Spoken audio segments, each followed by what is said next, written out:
Hi friends, നമ്മുടെ Biju mini YouTube ചാനലിലേക്ക് എല്ലാവർക്കും സ്വാഗതം. നമ്മുടെ ചാനൽ ആദ്യമായിട്ടാണ് കാണുന്നതെങ്കിൽ ഒന്ന് സബ്സ്ക്രൈബ് ചെയ്ത് സപ്പോർട്ട് ചെയ്യണേ.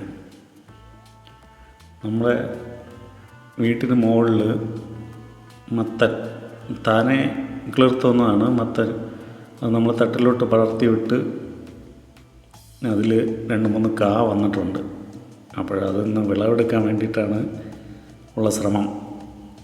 കറിക്കൊന്നും ഇല്ലാത്തതുകൊണ്ട് വിളവെടുക്കാൻ വേണ്ടിയിട്ട് അങ്ങനെ ഇരുന്നപ്പോൾ മക്കൾ രണ്ടുപേരും കൂടെ വന്ന് അവർ കട്ട് ചെയ്ത് തരാം, അവർ വിളവെടുക്കാമെന്ന് പറഞ്ഞ് മുന്നോട്ട് വന്നിട്ടുണ്ട്. അപ്പോൾ കത്തിയായിട്ട് അവർ രണ്ടുപേരായിട്ട് മുകളിൽ വന്നിട്ടുണ്ട്. അപ്പോൾ ആ കട്ട് ചെയ്യണ രംഗമാണ് നമ്മളിപ്പോൾ കാണുന്നത്.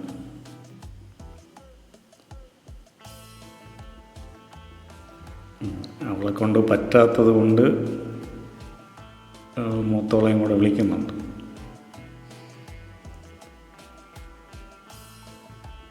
അവൾ കട്ട് ചെയ്തെടുക്കാൻ പാടാണ്, അത് തണ്ട് കുറച്ച് കട്ടിയുണ്ട്. അപ്പോഴും ഞാൻ അവൾ വിളിച്ചിട്ടുണ്ട് അതൊന്ന് പിടിച്ചു കൊടുക്കാൻ വേണ്ടിയിട്ട്.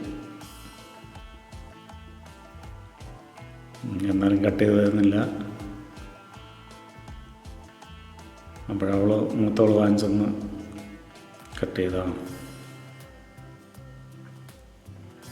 കട്ട് ചെയ്തിട്ടുണ്ട്. അത്യാവശ്യം നല്ല വലിപ്പമുണ്ട് കേട്ടോ. അത് നമ്മളവിടെ തറയിൽ കിടന്ന് കണ്ടതുപോലെയല്ല, അത്യാവശ്യം നന്നായിട്ട് വിളഞ്ഞിട്ടുണ്ടെന്ന് തോന്നുന്നു. എന്തായാലും നമുക്കിനി താഴെ കൊണ്ടുപോയി കട്ട് ചെയ്ത് നോക്കാം. ഇനി ഇവരല്ല കട്ട് ചെയ്യണം കേട്ടോ, ഇവരെ കൊണ്ട് കട്ട് ചെയ്യാൻ പറ്റില്ല.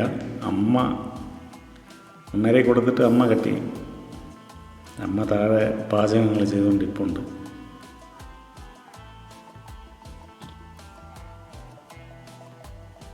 എന്തായാലും താഴെ കൊടുത്തോ. ഇത് നമ്മൾ വളർത്തുന്ന കോഴിയാണ്, നെറ്റടിച്ച് അതിനകത്താണ് ഇരിക്കുന്നത്.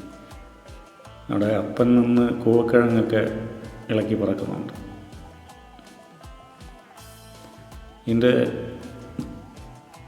പുറം ഇത്തിരി കട്ടിയുള്ള ഇതാണ്. അപ്പോൾ കട്ട് ചെയ്തെടുക്കാൻ കുറച്ച് പാടാണ്. എന്തായാലും നമുക്കിത് കട്ട് ചെയ്തെടുത്ത് നോക്കാം. കട്ട് ചെയ്തെടുത്ത് നോക്കുമ്പോൾ പറയാം, അകത്ത് മഞ്ഞ കളറൊക്കെ ആണെങ്കിൽ വളഞ്ഞിട്ടുണ്ടാവും. കറിക്കൊക്കെ നല്ലതാണ് കേട്ടോ. അത് കറിക്ക്, അവിയലിൽ അങ്ങനെയൊക്കെ ഒരുപാട് ഇതിലൊക്കെ ചേർക്കും.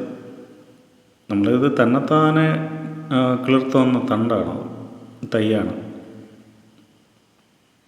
അതിൽ നിന്നാണ് ഈ കാകിട്ടിരിക്കുന്നത്. അത്യാവശ്യം അമ്മ പറയുന്ന അരവളർച്ചയായിട്ടുണ്ട്, പകുതിയോളം വളഞ്ഞിട്ടുണ്ട്.